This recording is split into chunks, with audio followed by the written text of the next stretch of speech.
Good morning everyone from Denver. Today I wanted to talk to you about airport screening. So things have slightly changed since I last flew in January, and now it seems like it's protocol to get all of your belongings swabbed if you have liquids, and to also get a pat down. So just be aware of that. So make sure you take all of your liquids out, make sure that you tell them that you have medical liquids and that you need to take them on board. So like your tube feeding formula, IV fluids, liquid medication. Make sure you tell them that you have either a central line or a feeding tube, so that when they do the pat down they don't get surprised. And just make sure that you allow lots of extra time for that, because sometimes it can take a while. And yeah, the pat down's a little invasive, so just be prepared for that. Another great thing that TSA have, which are the American Security Officers, is a program called TSA Cares. This is specifically for people who have a medical condition or a disability, to help them with the security process and getting through the airports.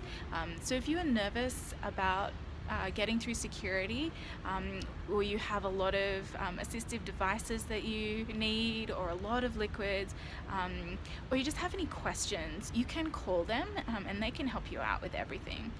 They can also provide you with a security officer to escort you through security, so that they can help you with getting all of your assistive devices swabbed and checked and everything, and they can just be a support person through the security process.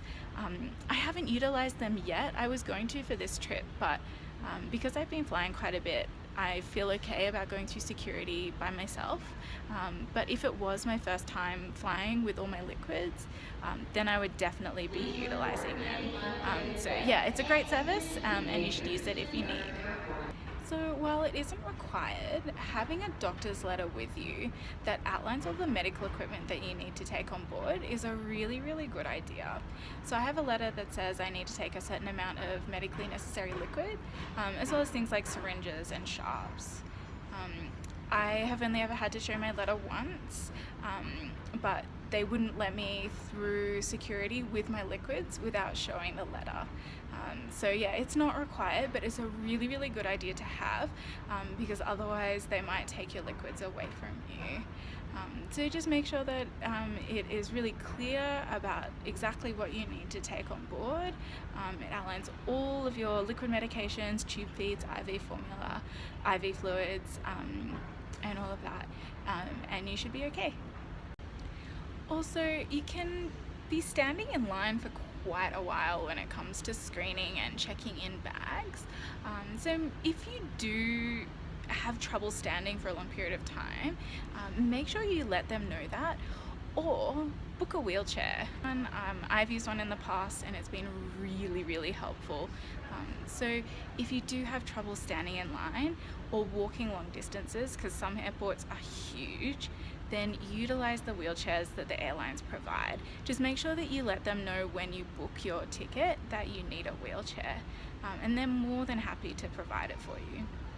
Also, with baggage, when you're checking your baggage in, medical baggage should go free with an airline. You shouldn't have to pay for that baggage, even if it's overweight. You just have to let them know, you just have to talk to them. Sometimes you have to show them what your medical baggage is. So this morning when I checked my bags in, they were a little bit heavy, and I had 2 bags instead of the one that I have for my ticket, but I just talked to them, I showed them what I had, I moved a couple of things around, and they had no problems and they helped me. So just be courteous, be polite, talk to them, and yeah, the airline staff are really helpful if you just ask for help. So I hope that was helpful about airport screening, but yeah, just be prepared that it will take some time. They will have to swab all of your possessions for explosives, and they will have to do a pat down, and you'll have to take your shoes off and things, so make sure that you wear shoes that you can take on and off quite easily, and that are comfortable. So yeah, I hope that was helpful, and I hope you guys have a great day. Bye.